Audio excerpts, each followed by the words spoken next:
All right. Hello, everyone. This is My Two Cents. Thank you for stopping into my channel.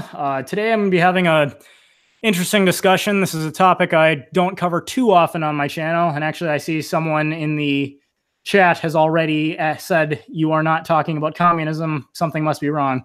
And you're right. This discussion is not going to be directly about the issue of communism. However, the issue of marriage and relationships does relate broadly to it. And interestingly enough, Karl Marx had a lot to say about the family and its role in society and how he stood against it. And I think it's no coincidence then that modern feminism and all other aspects of cultural Marxism have really worked to undermine the traditional view of the family, a husband, a wife, and a kid and kids, each with respective roles to one another. And as some of you may know, there was an article published a couple weeks ago now, written by a woman named Lori Alexander, called "Men Prefer Debt-Free Virgins Without Tattoos." It caused quite a ruckus, received a number of responses, to include one from a YouTuber named Katie Emmerson, which I myself did a video response to recently. Got not quite 900 views yet. But as a result, I came into contact with someone by the name of Allie Davis. She runs a channel. And she had done her own response to it. She left a comment on my video. We talked a little bit more, and I thought it would be worth it to bring her on and get a kind of a woman's perspective about the same issue that I was addressing. So quick, I will hand it over to Allie, let her talk about who she is, what her channel is about. And for those of you who may be interested, I have put the link to her channel in the description of this stream. So Allie, go ahead. Hi, guys. Thanks so much for having me. This is really exciting opportunity. So really my channel is taking a new direction. I'm going to come out with a new trailer next week, but where I'm really talking about helping people find freedom from feminist influence and replace it with God's truth. So I'm a Christian, and in this video or this conversation, I'll try not to bring in scripture too much, but I believe that the church should really be a huge defense against feminist influence, because there's actual scripture that tells Christians to not buy into this madness, but that's not how it's really worked out. And so when the left is going crazy radical left, I feel like if there's anybody who should be able to hear this message, it should be the Christian church. So that's what I'm kind of going for, because I do think that families are, really in ruin, and children are not being raised, and that is causing total chaos, and of course, government dependency. No, certainly. And one thing I've said on my channel many times, I consider myself to be a libertarian, and by that I mean that I believe people, provided you are not directly harming someone else, I think you should be free to make your own decisions. However, the price of that freedom is that sometimes the decisions you make have consequences that you may or may not have intended, but that you are nonetheless responsible for. So to just kind of open this discussion, I'm going to say, I think one thing that modern feminism has told women is that basically you can have it all. If you want to have a career, you can have a career. If you want to get married, you can get married. If you want to have kids, which, hey, having kids isn't the greatest thing in the world. In fact, and being a stay-at-home mom is probably one of the most demeaning things you could ever do, but you can do that. But many women have kind of adopted this idea that they can, in their youth, have sex with numerous men solely for casual reasons, with may or may not have an intent to actually have a relationship with any of them, have a career, travel the world, do whatever you'd like, and then when you find yourself about 35 years old and you've had your fun, then you can go ahead and go about looking for to get married and have a relationship. Except what all of them inevitably find out is that by that point, there are not really any men that are interested in marrying them.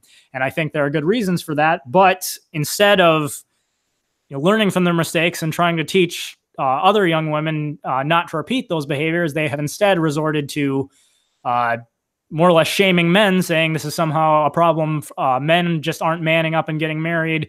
And in particularly the Christian angle that people like Katie Emmerson and other Christian channels have put out is, if you're a believer, God forgives you. So, men have a moral obligation to forgive them too, which we'll talk about whether or not forgiveness means a moral obligation to marry. But that's kind of the approach that modern feminism has created. And as someone who did grow up in church, and especially church youth group, I feel like the message I got, or that was taught to the young women in my youth group growing up, was essentially that if you want to have a successful marriage, you should stay a virgin before you get married. But don't worry, because if you don't stay a virgin, and men will forgive you too, and it's really no deal at all, because forgiveness, grace, what do you do? So I guess has that been your experience in women you've encountered, or would you have a different opinion? I would say so. And really reflecting on this, I've realized I think the church has an issue with understanding the concept of forgiveness, and they really totally de-emphasize consequences in really a lot of ways. Honestly, even with the #Church2 movement, I've read a lot of examples where people are so quick to even forgive horrible sexual abuse, and it's like, oh well, forgiveness, and that's really not the point. There are consequences, and it still is wrong. And what really bothered me about the response with this post was seeing people's responses and acting as if living up to God's standards doesn't matter because of grace. And that's not just in the Christian world. Obviously, there's this postmodernist view of everything, and every way you want to live your life is equal, and that's just not true.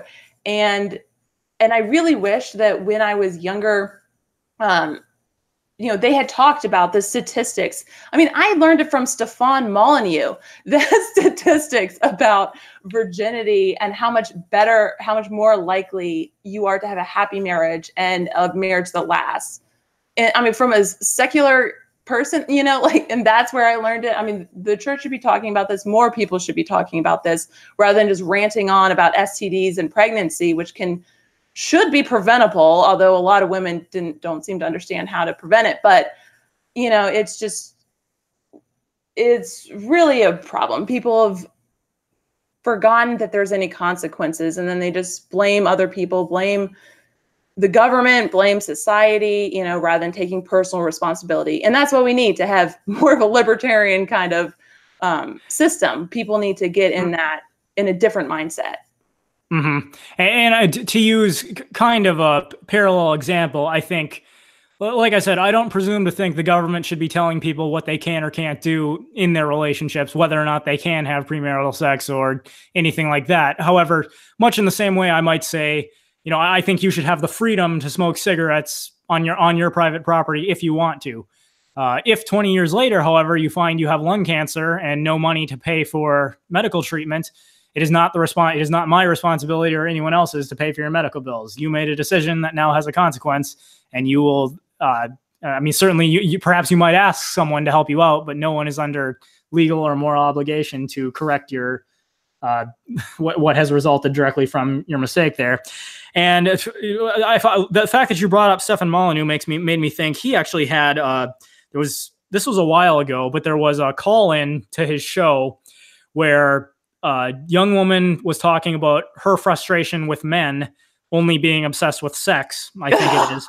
And what she said was this: she told him that she's a Christian, and she said, so I was dating this guy, and he called me at 10 o'clock at night or something and said he wanted me to come over.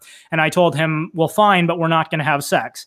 And she said, well, I went over and we ended up having sex anyways. And Stefan Molyneux stopped her right there. He says, whoa, hold on a second. You said you're a Christian, right? And she's like, yes. And he's like, and you told him you didn't want to have sex. And she's like, yes. But you went over there and you just had sex anyways. And she's like, well, yeah, I mean, he's like, so you're a Christian, you're just not very big on following the rules. And she's like, well, yeah, I mean, I go to church and I read my Bible and all that. And I just thought, way to go, lady. You're really painting a picture of, being the upstanding Christian who really believes what they claim to believe. But that's the other thing being that you told him on the phone you would come over, but you didn't want to have sex, but you went over and you just had sex anyways. I mean, exactly how strong was your resolve?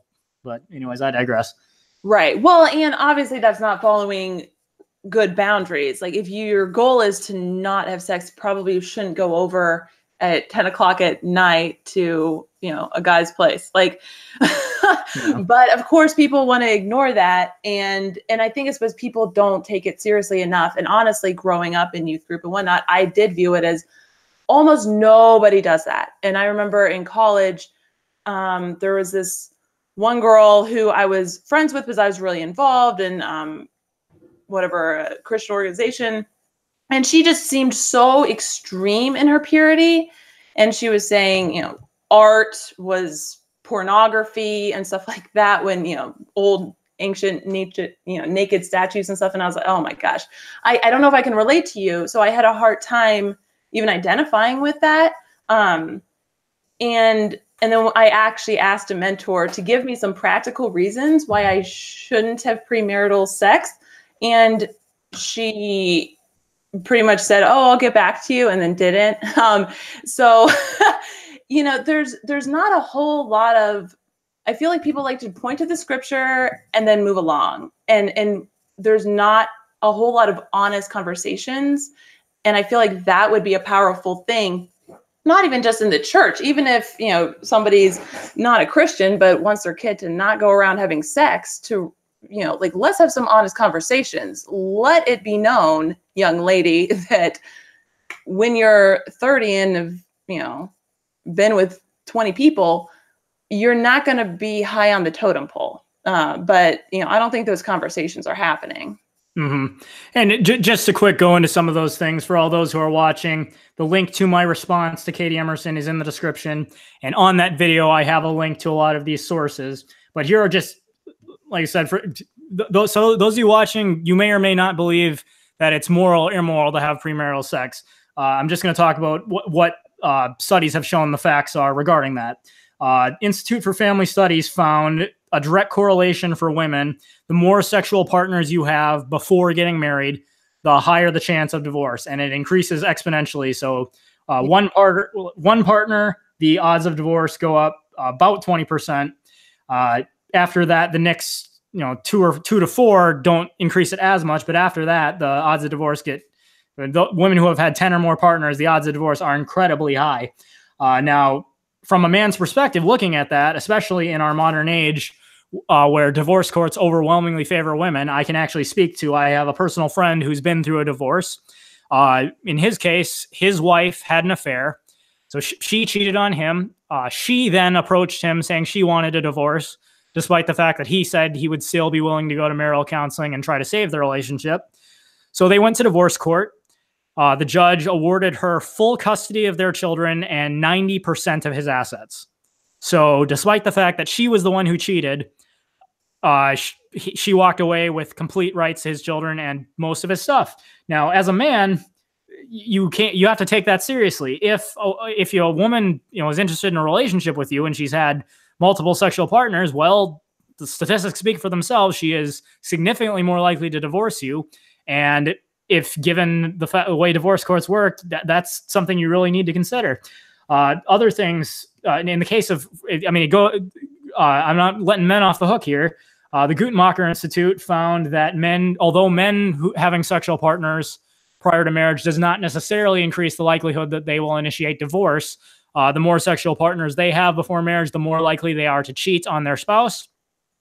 And even the radically leftist Huffington Post ran a story that was linked to two separate studies that found for men and women alike, the more sexual partners you have prior to marriage, the more likely you are to report being unhappy or unsatisfied in your marriage. All relevant things to think about. Now, in the case of women too, there is a difference, a biological difference between men and women in that men can afford to delay marriage in as much as, biologically speaking, they can still have children well into their 40s and 50s, if not later. Women, on the other hand, have your peak fertility is really from the time you're 18 to 25 or so. It levels out there until you're 30, starts to drop after 30, and rapidly drops after 35. So for marriage-minded men who have been preparing for marriage, not sleeping around, are looking for a marriage partner, a woman over the age of 30 who has had multiple marriage partners, just about anything that did make her attractive as a wife at one point is all gone. So I don't think you can really blame such a man for saying that he's not interested in marrying her. Now, to be clear, that does not mean, and this was really one of my biggest frustrations with Katie Emerson's video. A man saying that he doesn't want to marry a woman is not equivalent to saying he believes that she is worthless as a human being, or that she's, you know, unsalvageable in all aspects of life. That's not the same thing. But the reality of the matter is marriage is a relationship between a man and a woman that requires mutual consent, and any person reserves the right to marry or not marry another person for any reason or no reason at all. If there is a woman who says she will not marry a guy because, you know, he's got red hair and that means you don't have a soul, well, I think that's kind of a dumb reason for not marrying someone. But you know what? As a free individual, that is your right to say you're not going to marry someone for that reason if you so choose. And in the same, so I don't think then men can be faulted for saying that a woman who's slept around for 10 years is really not attractive as a marriage partner. So I'll let you go ahead. Right. Yeah, definitely. I mean, that was a lot of different things. I had actually heard you were interviewing with somebody else or something, and I had heard some of those stats in that example of your friend, which is horrible and disturbing that a court would give full custody to somebody. Just testifies to how messed up the system is and how fathers are also not valued as they should be. But yeah, as far as the dating stuff goes, I think that's a real issue that's going on in society right now. I mean, you know, you have the fat acceptance movement also saying, well, I can be radically obese and you have to call me beautiful. You have to think I'm great. I mean, I've seen examples where people are getting after people for not wanting to date a trans person, you know. I actually did a video response with a friend of mine to a video called Walking While Trans. And yeah, they were essentially saying that straight men are transphobic for not wanting to date men who identify as women.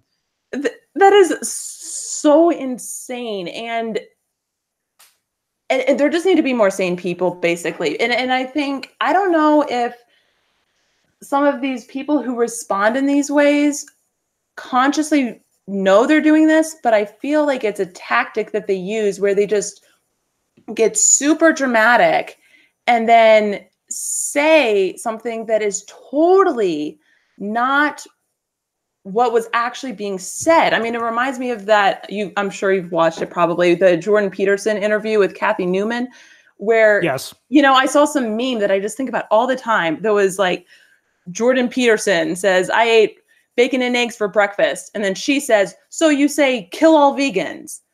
You know, and it's like, no, he just said, I ate bacon and eggs for breakfast. That's all he said. He didn't say, I want to kill all vegans. Like, those are two different things. And people did that with this blog post where she says, young ladies, don't go invest a bunch of money into your career and get debt.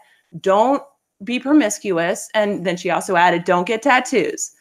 You know, she didn't say you're worthless. You have no identity. You don't exist as a person if you have slept with somebody. I mean, she didn't say anything like that.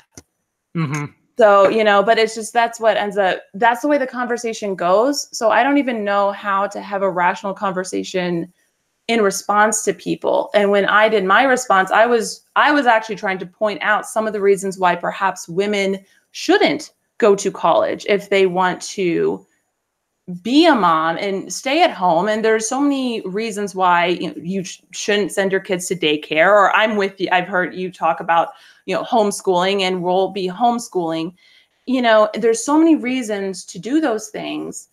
But if you invest a bunch of money into your career, that doesn't work. And it doesn't work as far as fertility goes. And people are in total denial of it. Even doctors, they act as if, it's just fine to just go into your 40s. But there's so many reasons why people shouldn't do that.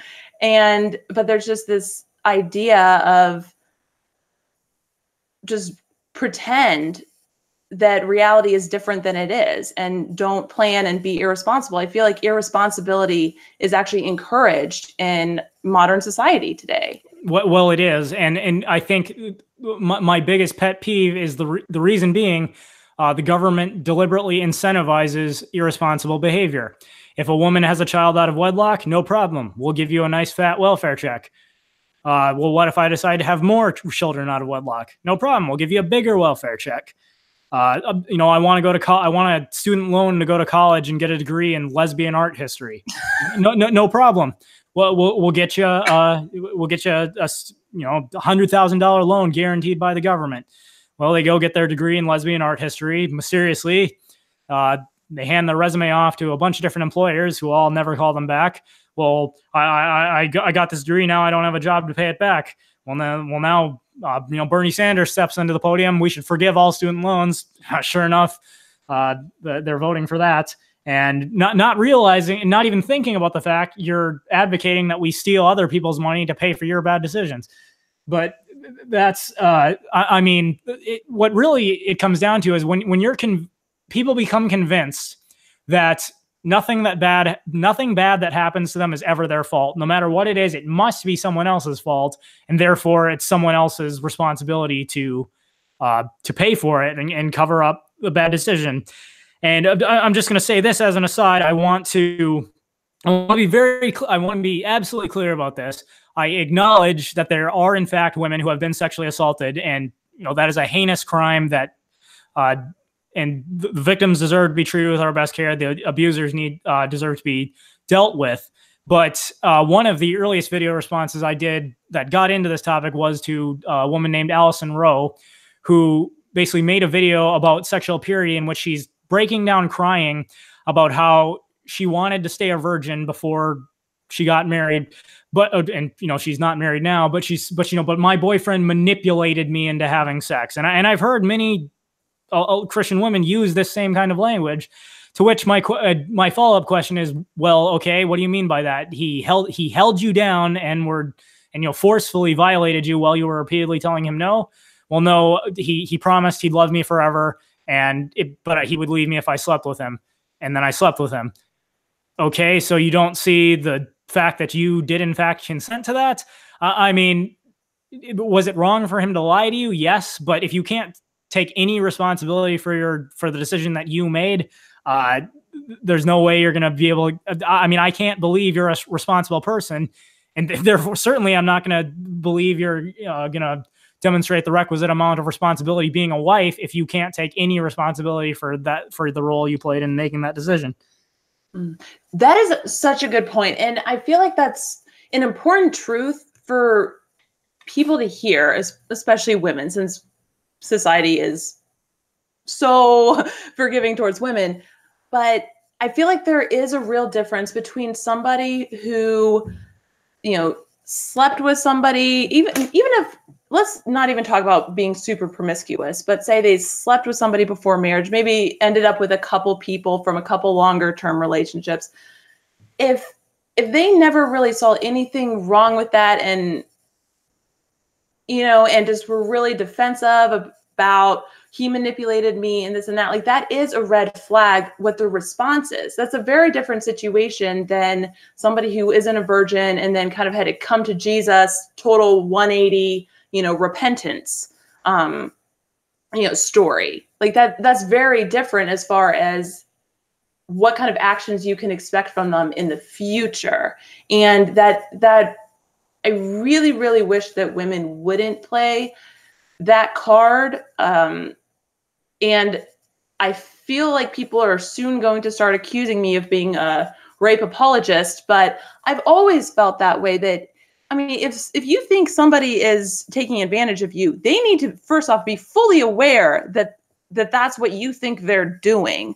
And none of this, you know, nonverbal cues or whatever. And I mean, the essence of, I don't know, if there's that sexual tension or whatever, they can't really know unless you make it very clear, and you can physically leave. And I think women don't want to hear that, because obviously it's easier to just play victim than take responsibility for your actions. But that is what needs to be said to people, that, you know, you can say no. And if somebody makes a pass at you, you can say no. You have that power. If you want to be so strong and empowered, then learn to say no clearly.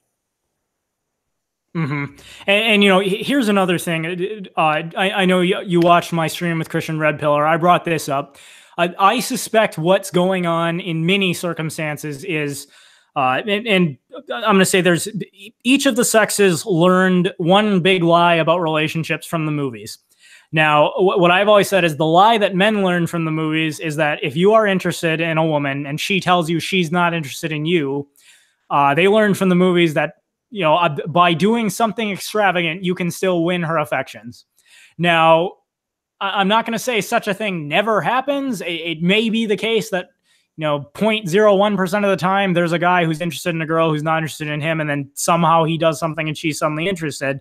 But the reality is, in the vast, vast majority of cases, if she tells you once she's not interested, nothing you do is going to change her mind. Move on.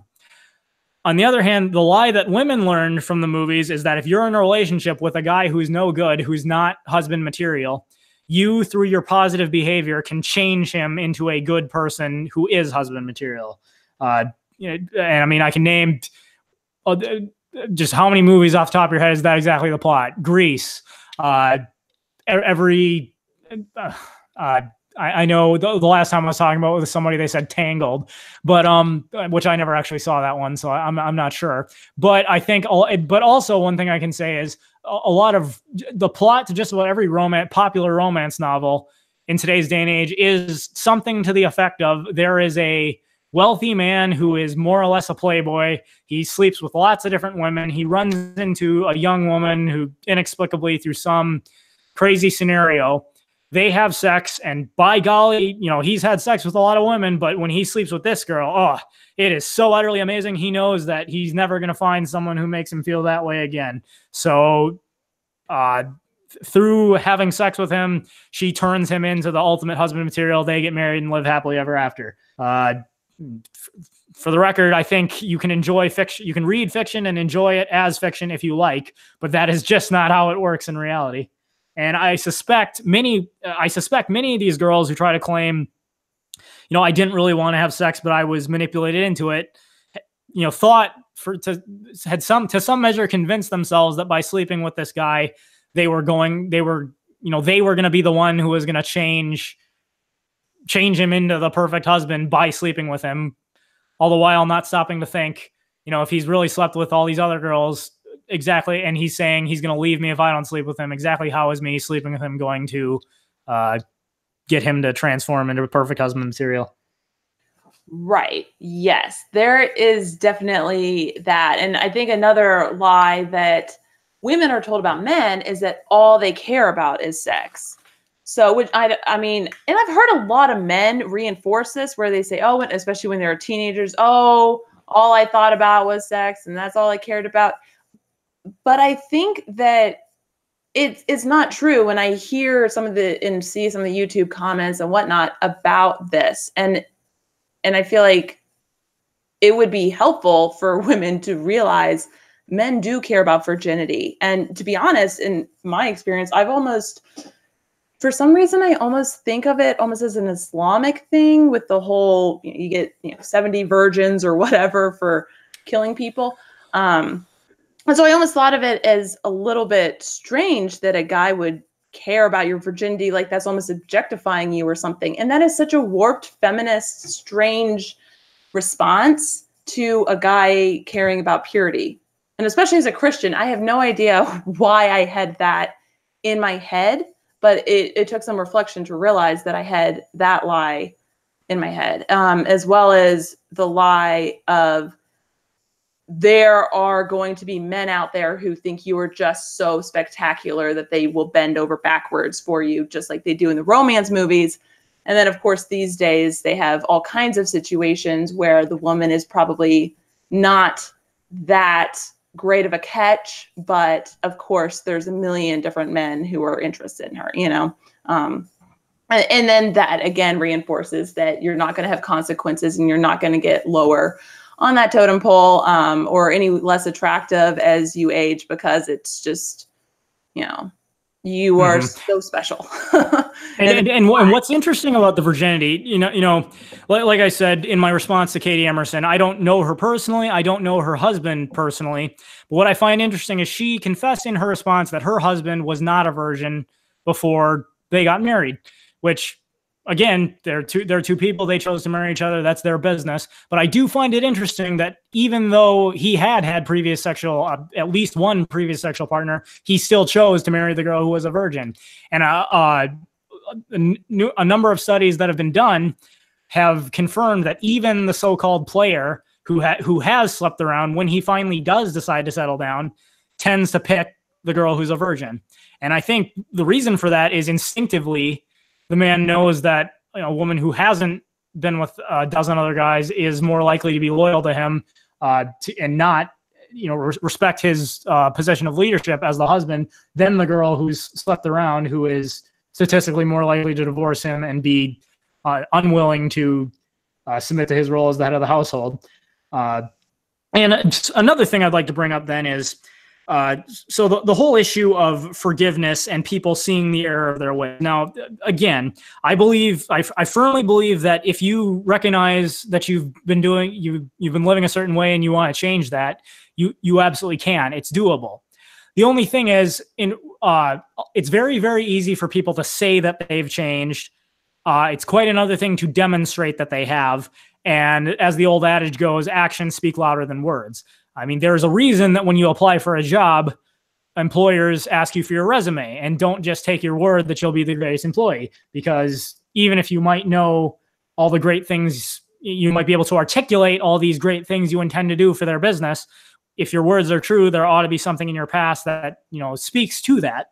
And I think many women like Katie Emmerson, who say get so angry when they hear this men prefer debt-free virgins without tattoos, are like, well, don't you understand that women can change, that they can be forgiven for what they've done in the past? Well, yeah, you can be forgiven for what you've done in the past, but let's imagine that the tables are turned here. So I'll just use the example for, suppose Katie, or a friend of hers who is, she's married now, so not her, but a friend of hers that she really cares about. Suppose she is attending a church where there's a man who's, let's say 44 years old, who has a extensive history of alcoholism and abuse against his now ex-wife.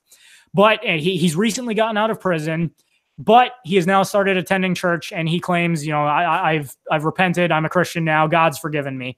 And he approaches this young lady and says he'd like to have a dating relationship with her. I don't think she would at all hesitate to say, no, I'm not interested in dating you. And I think, and rightly so. I mean, just even if it is the case that he really has seen the light, he's really repentant, he wants to change, that doesn't erase his past, and it doesn't alleviate her concerns about how he's been an alcoholic and abusive to his ex-wife. And I think that she would be horrified if her pastor then came to her and said, hey, look, God's forgiven him. You have to forgive him. You have to date him.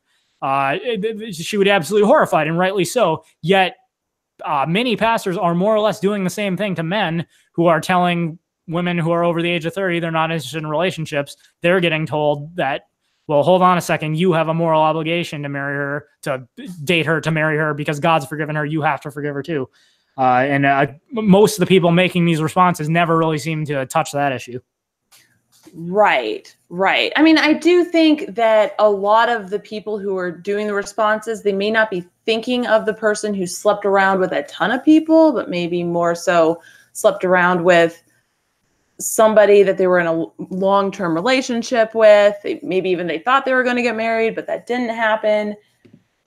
But I absolutely agree that it's wrong to try to basically guilt somebody into dating somebody. That's such a bad formula for a good relationship. And I feel like if they really want to play the, there's too many kids without fathers card, then encourage people to serve as a volunteer, in the church to watch the kids, or as a CASA volunteer, or Big Brothers, Big Sisters. There's so many things that men could do if they, felt disturbed by the, how many kids are out there without fathers, without marrying a woman out of guilt, or, starting to date somebody out of guilt. And yeah, there just needs to be there is such a difference between forgiveness and moving forward in a relationship.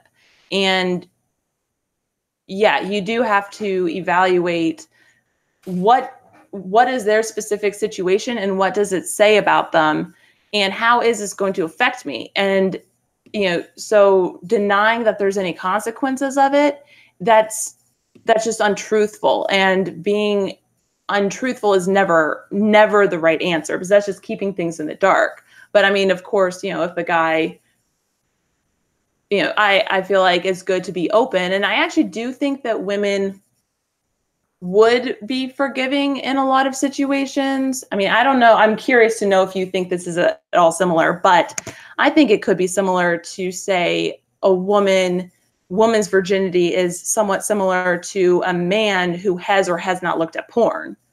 So, and I think that a lot of, anyway, the perspective I always had was, well, most all men have looked at porn, so you're maybe a little hard pressed to say, I'm not going, I wouldn't marry anybody who has ever done that.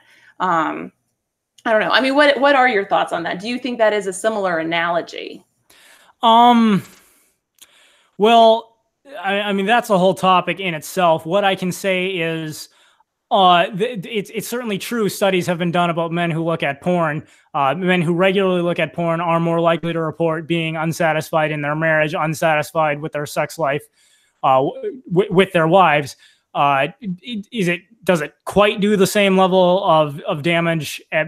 Does it increase the likelihood of an unsuccessful marriage to the same degree that having multiple sexual partners does? I probably wouldn't say so.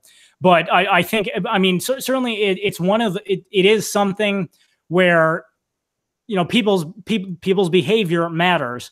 And if you're, from a woman's perspective, if a man she's dating is, severely addicted to pornography, that is a relevant factor in whether or not she might want to marry such a person. And and she's certainly not out of her rights to say, I don't want to be in a relationship with such a man.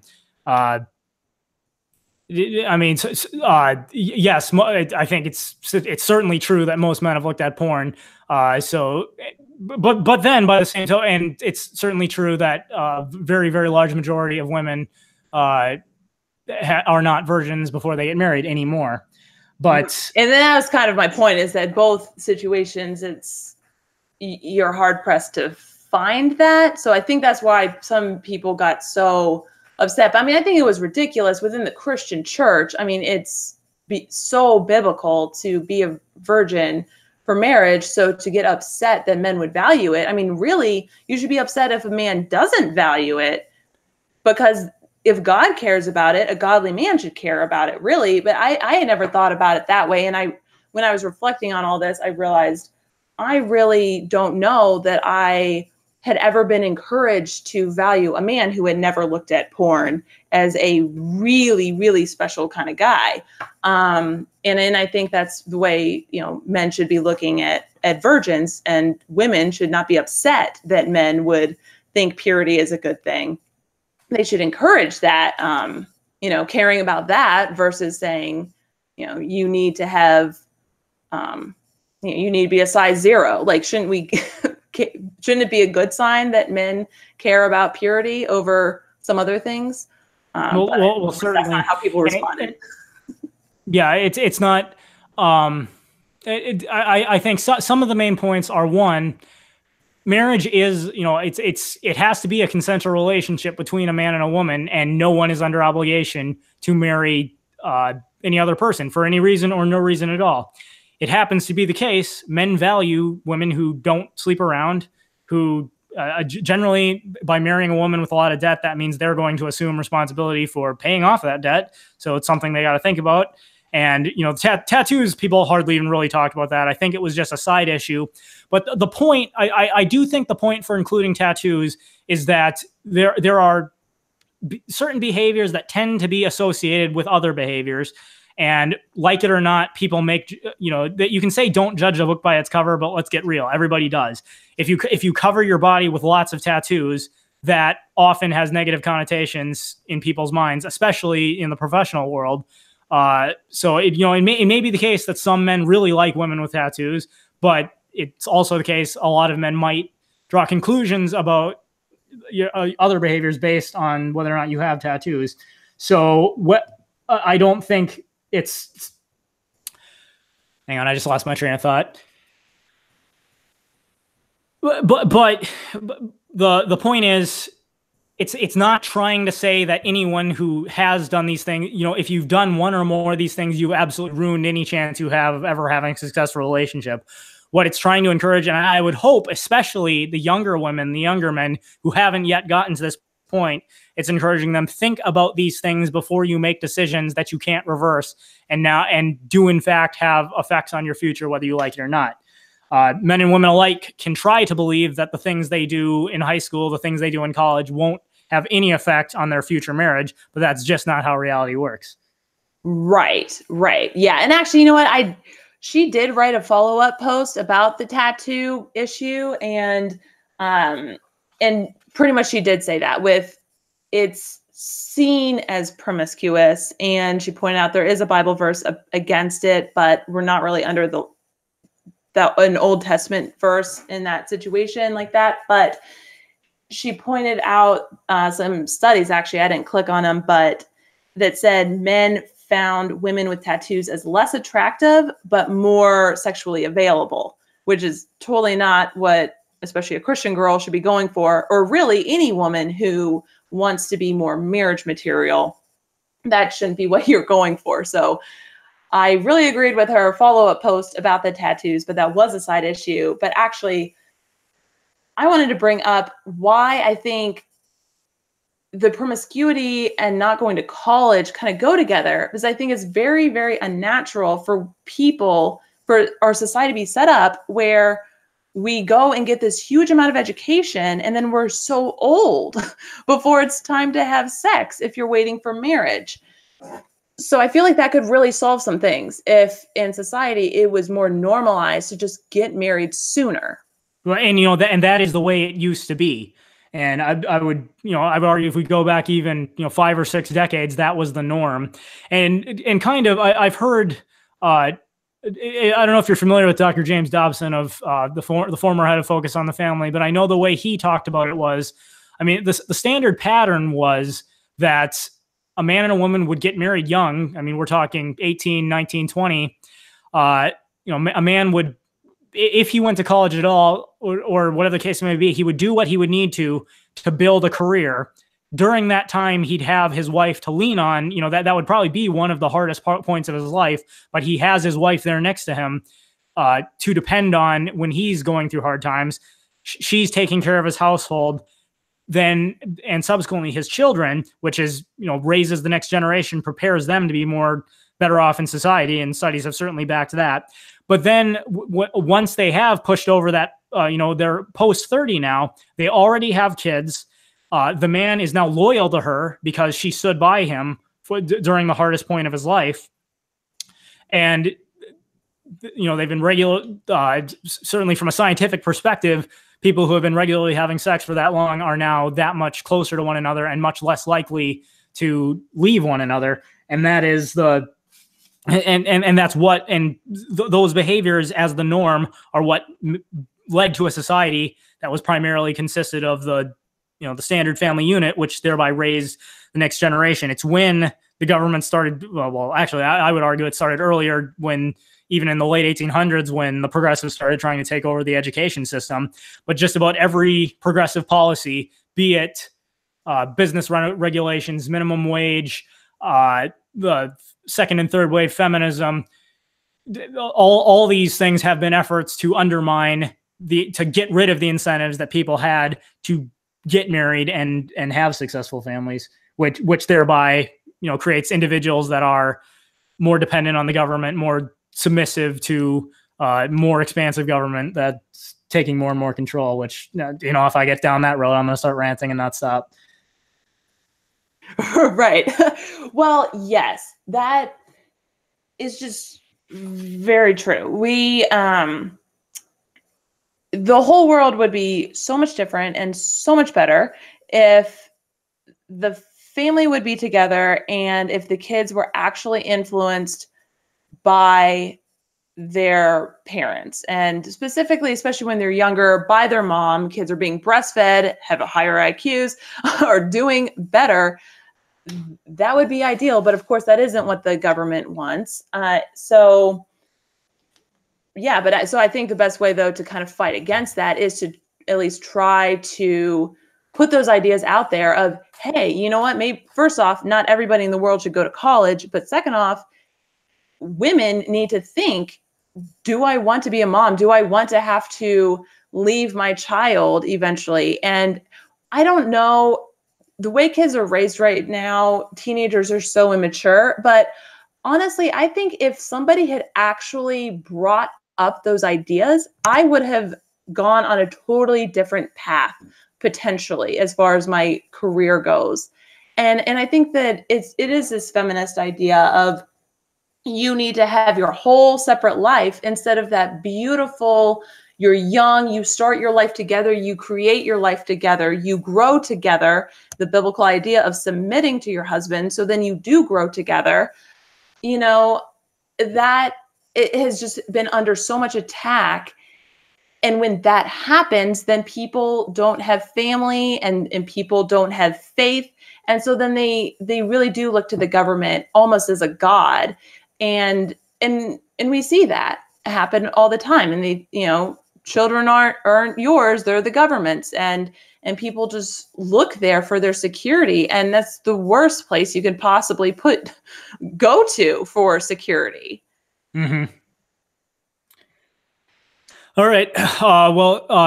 As an aside, quick, I'm going to say to all those watching, we're getting close to the end of the hour. I usually don't keep these streams longer than an hour, but I haven't really been keeping an eye on the chat box. If anyone has any particular questions or things they'd like us to talk about, questions for Allie, now's the time to go ahead and post those. Well, I have a question for you, I guess, as a man. Are guys that bothered by tattoos? I honestly did not think that at all. I mean, I could see being super tatted up, but especially if a girl has like a couple more discreet tattoos, is that a huge thing that's really common for men to dislike? I would say this. I think in my case, there are a lot of things I'm much more concerned about. And I think most men, there are other, men who, I'm talking about marriage-minded men who are actively looking for someone they want to settle down with. I think most, if you had a tattoo that even if they don't necessarily like that, that's probably something they're willing to overlook. What I will say is, again, what I found is, and I think anyone who stops to think about this will realize it's true. Behavior is all encompassing. So, if someone is irresponsible in one area of their life, it probably means they're irresponsible in others. Now, having a tattoo doesn't necessarily, depending on what your tattoo is of, depending on where it is, it may or may not convey irresponsibility. But in the professional business world, it's generally understood that if you have tattoos that are visible, especially like if you're a man, if you have tattoos that are still visible in a business suit, or a woman in whatever your professional attire is, you can still see your tattoos. That immediately tells whoever it is, you chose to get that, even knowing that might have a negative effect on how people view you as whether or not you're responsible or professional. So I would say that it's definitely not one of the bigger things out there, but having the more tattoos you have and the more kind of prominent they are, men start asking questions as to why you have that, why you want to display yourself that way. I guess I would say it's one of those things where it may not be the smartest decision in the world, but the other two things, virginity and how you're spending your money, are probably, in the grand scheme of things, a lot more significant. Right. So another question I have kind of for you is, what do you think the perception of a woman who doesn't go to college and is pretty much out there trying to find a husband to, be the mother of his children with? I mean, do you think that woman would get a good perception? I definitely would, in high school, would have said that is crazy and that girl's a gold digger? I would say amongst other women in the modern feminist culture, unfortunately, other women are going to tell her that she's crazy. So oftentimes, she's not going to want to be terribly vocal about that. I would say amongst marriage-minded men, they would say, wow, that is a godsend, especially amongst, I'm certainly younger men who are just getting into the dating scene, trying to look for women that are legitimately wanting to marry, finding one who actually said, yes, I would like to get married and be a stay-at-home mom. They would actually be looking for that. I think it's unfortunate that many women are demeaned for having that perspective. Now, as to the is she a gold digger thing, I think the gold digger is a lot more. I'd say most men can pretty easily tell the difference between a woman who legitimately is interested in being a wife and a mother and a woman who's a gold digger. The gold digger in particular is the one who's always trading up. She's dating one guy one day, and the next day she's dating someone totally different because he had a nicer car. There are, with the woman who's a gold digger, there are generally a lot of overt signs that any guy who's done some critical thinking is going to be able to pick up on. So I don't think just the looking for a husband in and of itself is something that would deter a man. No. Right. Well, that is encouraging. And I have 2 daughters, and honestly, my husband and I have this conversation about, oh my gosh, we view our whole world so differently than what we would have ever imagined. We are having conversations we never thought we'd have. And it is a little bit of a fear of ours about raising daughters and maybe not saying go to college. I think what I would probably encourage young women to do is do something that gives you some kind of certification or something that you can get qualified to make a bit more money without a lot of investment and without a lot of time. Because of course, what people object to about the idea of women just trying to find a spouse and be a stay-at-home mom is that that's a very vulnerable situation, right? To basically not plan on having a career. But I kind of think that there are things that people can do without investing in college. And I think that that's a really good choice, and to think about careers that you can go part-time in and things like that. And I'd imagine that'd be attractive to a man if you're really planning things out and trying to figure out how you can add value, especially in those years before you even want to have kids. I don't know. And I wonder, do you think that wages would end up going up if on a large scale women started staying at home? Is that something I've heard people say is, oh, well, once the women enter the workforce, it halved the wages. What do you think the effect would be? Well, I can answer that from a strictly economic perspective. What people need to I think, especially leftists, and I've made so many videos about this. What people need to understand is wages are set by supply and demand. If you have 5 jobs available and 15 people applying for that job, the employer is going to lower the wage offered because he knows there are more people that want the job than there are jobs available. And it's going to be a question of who's willing to work for the least amount of money.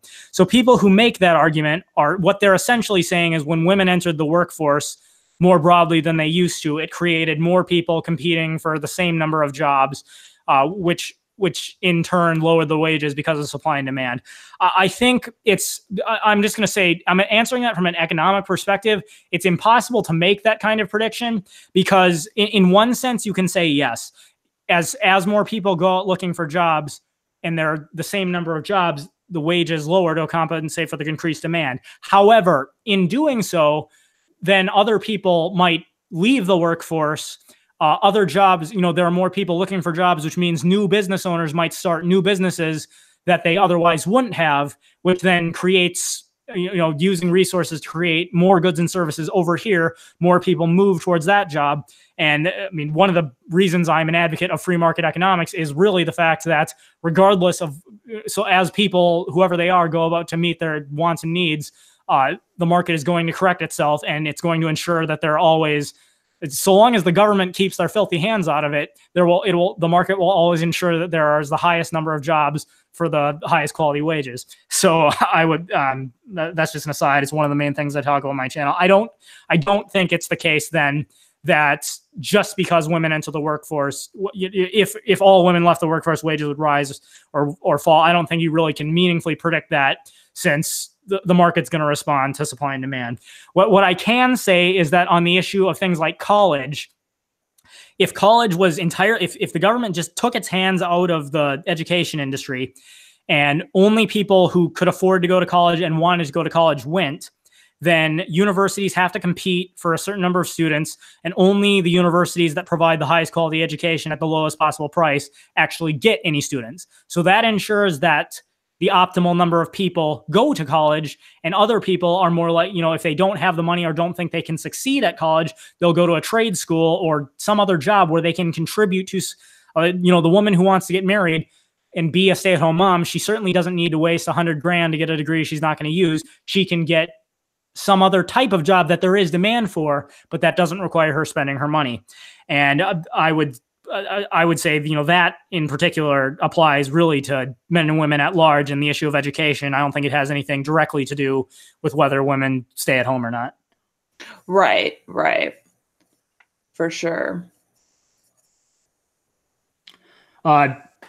Hang on. I see Michael Jameson said, is he not answering questions? Yes, I'm sorry. I asked people to start posting their questions.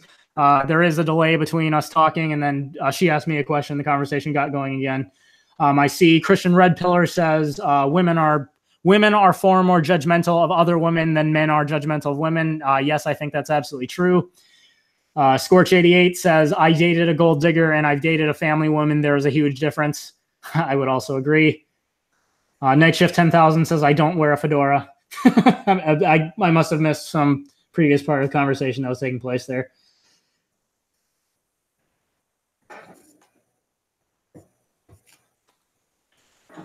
All right. Well, I guess if there, like I said, there's a delay between us talking and when things show up in the chat. So if there is anything left before we get done here, I'll answer it, but I'll wrap this up. I think I just want to say quick, Katie Emmerson, if you happen to be watching this, I still want to put out there, I would not make that criticism of you if I wasn't willing to have a discussion. If you would like to come on my show and discuss your point of view, I'd be more than happy to do that. Otherwise, the whole reason I made the video, I'm just going to be absolutely clear about this. Since both me and Allie here come from a Christian background, obviously we've said a lot of stuff that may or may not apply to some of you who are watching.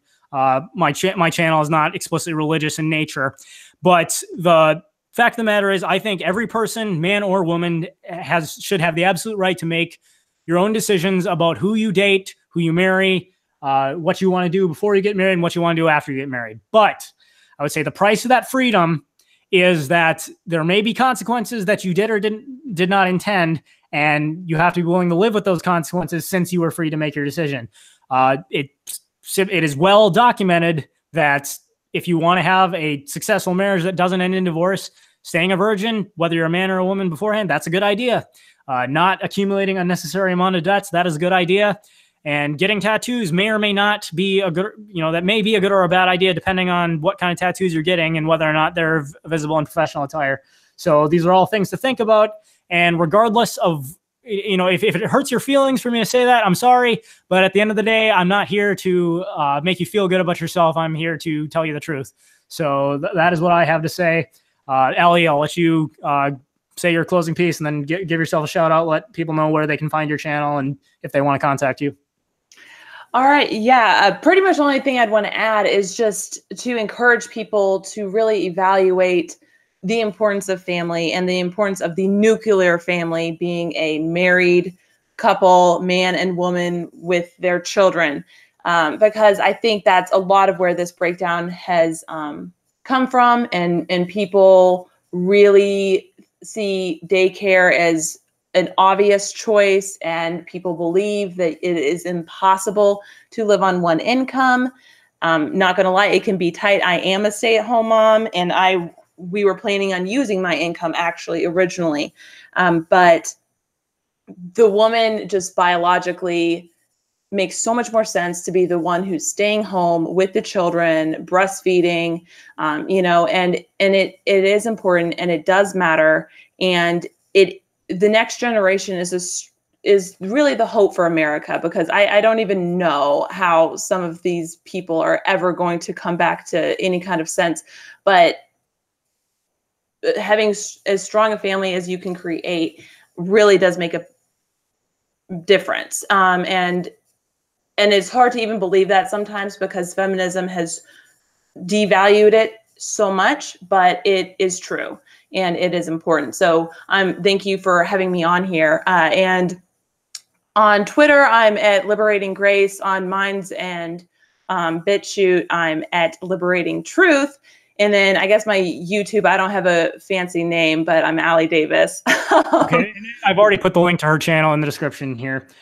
Taking a look at the chat, Michael Jameson, I see your question about government and criminal justice. Thank you for the question, although that really isn't the topic of tonight's stream. So I would encourage you to check back for the September patrons live stream, and I will talk more about that then. As everyone else, thank you for watching. As always, be sure to like, comment, share, and subscribe. If you disagree very strongly with something, feel free to leave a comment.